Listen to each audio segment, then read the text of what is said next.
अब straight line क्याम्बरको formula लेखौँ र स्ट्रेट लाइन क्याम्बर है स्ट्रेट लाइन क्याम्बरको फर्मुला भयो। स्ट्रेट लाइन क्याम्बर भनेको कस्तो त हाम्रो यो एजेस मैले पेमेन्ट बनाएँ होल पेमेन्ट भयो अरे अनि के छ यो एजेस भयो यो भनेको क्राउन भयो हैन हाईएस्ट पोइन्ट भनेको क्राउन भयो र यो के भयो त हाम्रो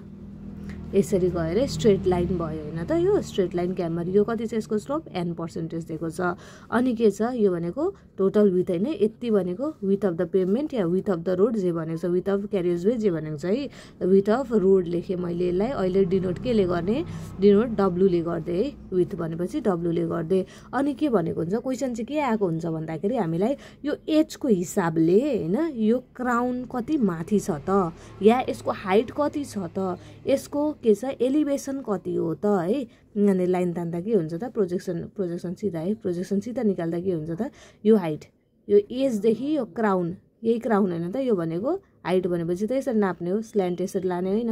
हाइट है एलिभेसन कति छ त भनेको यो के छ त हाम्रो y रहेछ अहिले हामी y मानौं ल यो y को भ्यालु कति हो भनेर आइराको हुन्छ के यसको लागि पहिला x पनि हुनुपर्छ है x भनेको अब x भनेको हेरौं ल x भनेको चाहिँ के छ त यो विथ अफ द पेमेन्ट को आधा x भनेको के रहेछ विथ अफ द पेमेन्ट को आधा with of payment divided by 2 या x भनेको के पनि भन्न मिल्यो भने यो भनेको के रहेछ त सेन्टर देखि एज सम्मको डिस्टेन्स पनि भन्न मिल्दो रहेछ नि त और सेन्टर देखि एज सम्मको हैन यो भनेको हरिजन्टल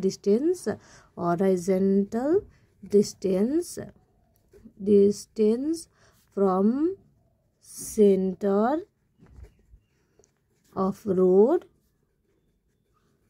टु एज रहेछ। अब यसको फर्मुला भनेको चाहिँ y निकाल्नु पर्ने हो हामीले y = n × x यति हो फर्मुला अब त्यसै गरी अर्को के छ त हाम्रो पाराबोलिक क्याम्बर छ है पाराबोलिक क्याम्बरको लागि चाहिँ के गर्छौं भन्दाखेरि हामी पाराबोलिक क्याम्बर भनेको फिगर कस्तो हुने पर्यो त्यसको फिगर भनेको हाम्रो यो पेमेन्ट भयो अरे रोड विथ बनाए मैले अब यो स्ट्रेट लाइन भएको थियो अघि अब भनेको के हुन्छ यसरी कर्भ हुन्छ हैन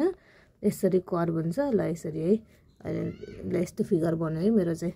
अहिलेलाई देखाउनलाई मात्र भयो यो भनेको हाईएस्ट पोइन्ट भनेको यो यसमा पनि के हुन्छ y भनेको यही हुन्छ x भनेको कहाँ हुन्छ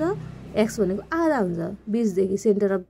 रोड देखि एज सम्मको त्यसैले w भनेको यो होल हुन्छ हैन w भनेको कति दिएको छ w भनेको यति हुन्छ यसको फर्मुला भनेको y = 2n/w * x²। यति गर्यो भने हाम्रो मिल्छ है खासै गाह्रो क्वेशन सोध्दैन।